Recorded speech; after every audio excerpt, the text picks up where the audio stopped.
Muy buenos días a todos nuestros oyentes. Estamos muy contentos de tenerlos acá nuevamente en tu podcast favorito, Hablemos de esto. Yo soy Sharon y me encuentro como siempre con mi compañero Miguel. Hola Sharon y hola a todos. Hoy estamos felices porque vamos a estar hablando de un tema fundamental que nos afecta a todos. Nos referimos a la libertad de expresión y la censura. Sin duda es un tema controversial y para ello contamos hoy con 3 invitados que nos ayudarán a profundizar del tema. Así es, hoy nos acompañan el comunicador social Jorge González, el abogado Joan Puga y la profesora Nazaret Ereipa para ofrecernos distintos puntos de vista. Bienvenido a todos. Joan, ¿crees que podrías hablarnos un poco sobre estos tópicos? Gracias por la invitación. Me alegro poder aportar algo a quienes nos escuchan.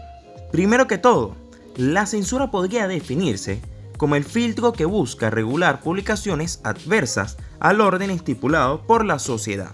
Casi siempre, esta busca proteger de contenidos que puedan perjudicar nuestra integridad, ya sea física o mental. Y si bien con esta definición suena algo bueno, a veces se puede ejercer un mal uso de la misma.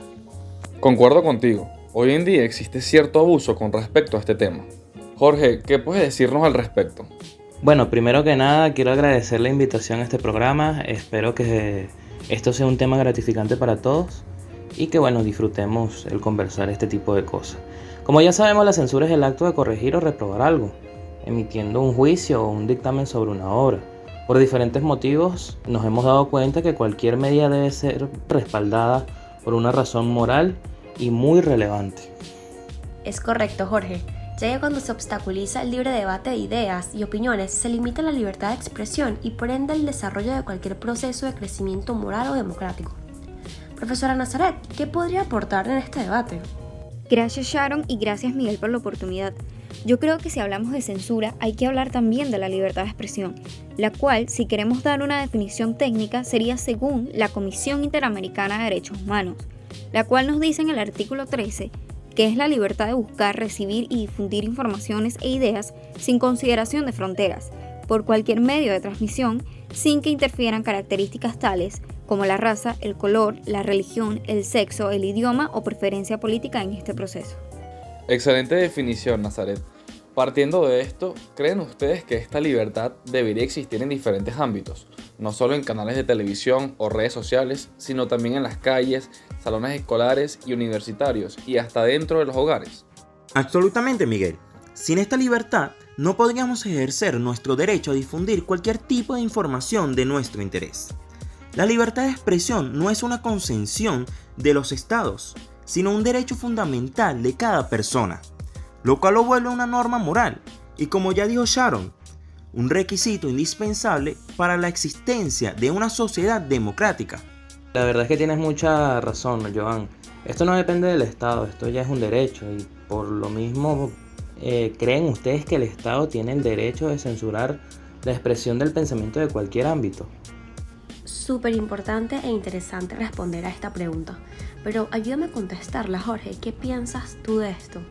Bueno, según lo que yo creo, ni el Estado, ni las colectividades públicas, ni organizaciones, ni los individuos tienen el derecho de prohibir, ocultar o alterar alguna verdad en todo su esplendor. Es más, se entiende por libertad de expresión que al deseo de poder decirse lo que se piensa sin temor a que seamos agredidos, golpeados, maltratados, entre otras cosas, ya sea física o mentalmente. Aunque está claro que el hecho de ser partícipes de la libertad de expresión no nos da derecho tampoco a agredir o ofender a otras personas con lo que ellos piensan y lo que dicen.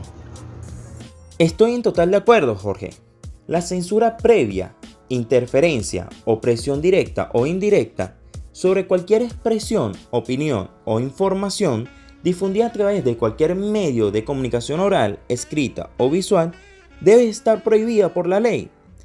Las restricciones en la circulación libre de ideas y la imposición arbitraria de información violan el derecho a la libertad de expresión. Creo que una pregunta clave para desarrollar este tema sería: ¿se puede decir cualquier cosa en cualquier contexto? La respuesta puede ser un poco relativa, no siempre sí y no siempre es no. ¿Y cuándo es sí y cuándo es no? Creo que este es el centro de nuestro debate. ¿Y acaso la libertad de expresión o la censura deben tener límites? Claro, todo en esta vida debe tener límites. Si bien la libertad de expresión es un derecho, también debe tener un fin, ya que con nuestras opiniones y creencias podríamos llegar a afectar a los demás y hasta llegar a anular sus propios derechos, y por ende la libertad debe respetar esa línea. Tus derechos llegan hasta donde los míos empiezan. Lo que dice Sharon es muy cierto. Existe una línea muy delgada entre la libertad y el libertinaje. La libertad por lo menos implica el respeto al otro, además de asumir la consecuencia de nuestros actos y las palabras que nosotros ejercemos en un, sí, se podría decir libre albedrío, mientras que el libertinaje no respeta ninguna de estas reglas. Exactamente. La libertad consiste en un derecho de todo ser humano a conducir su vida eligiendo sus propias acciones. Implica autonomía de pensamiento, palabra y obra. Es un valor que está vinculado con el respeto y la responsabilidad. Mientras que el libertinaje es actuar con desenfado, haciendo uso del derecho a la libertad, pero sin asumir las consecuencias de los actos realizados. Puede ser una amenaza para la convivencia social porque implica transgredir las normas, sin importar los resultados, sin tener en cuenta los derechos de las otras personas. Generalmente, el libertinaje implica una transgresión a los valores éticos y morales de una sociedad, sin otro fin que la satisfacción propia. Partiendo de esa definición, es importante resaltar que el concepto de libertinaje depende en una gran medida del contexto cultural en el que se expresa dicha conducta. Cada sociedad tiene sus propias normas y delimita lo que consideren apropiado y lo que no. Así que lo que podría considerarse libertino en una cultura podría no serlo en otra. Claro, como siempre la cultura lo define todo. Yo pienso que cualquier opinión debe ser sana y constructiva o en su defecto no dañar ni destruir a nadie. Es decir, no debe respaldar expresiones que inciten a la violencia en contra de un individuo o un grupo de personas. Para que así sea, no se debería realizar insinuaciones sobre una persona ajenas a la realidad, con el único propósito de fomentar el escándalo público o provocar en ella infamia, calumnia o un rechazo social. Creo que diste en el clavo, Nazaret. Ahí está el meollo del asunto. La libertad de expresión no puede ser utilizada como excusa para invadir la intimidad de las personas, o para referirse vulgarmente y sin pudor a temas y asuntos sensibles de la sociedad. Por ejemplo, hablar de secuestros, masacres o desigualdades sin tener en cuenta a los afectados o víctimas. Para estos casos se deben medir las palabras. Wow, de verdad que este tema da mucho de qué hablar. Sé que a mucha gente le interesa, y más en estos días donde la información viaja tan rápido y suceden tantas cosas en tan poco tiempo. Invitados, ¿les gustaría concluir el tema? Con mucho gusto, amigos. Para concluir este tema tan interesante, me gustaría agregar que, según mi opinión, en caso de omitir estos límites y que nuestra libertad se convierta en libertinaje, en donde se perjudique a otra persona o a un grupo de la sociedad mediante manifestaciones de expresión, se deberá apelar por las demandas, tutelas y en algún caso sanciones económicas para indemnizar posibles daños causados con la conducta. Yo desde mi carrera podría agregar que la libertad de prensa es esencial para la realización de muchas actividades y el libre ejercicio de la libertad de expresión. Además que es un instrumento indispensable para el funcionamiento de la democracia y que la actividad periodística debe regirse por conductas éticas. O sea, creo que es lo ideal y, bueno, las cuales en ningún caso pueden ser impuestas por los estados. Muchísimas gracias a nuestros invitados.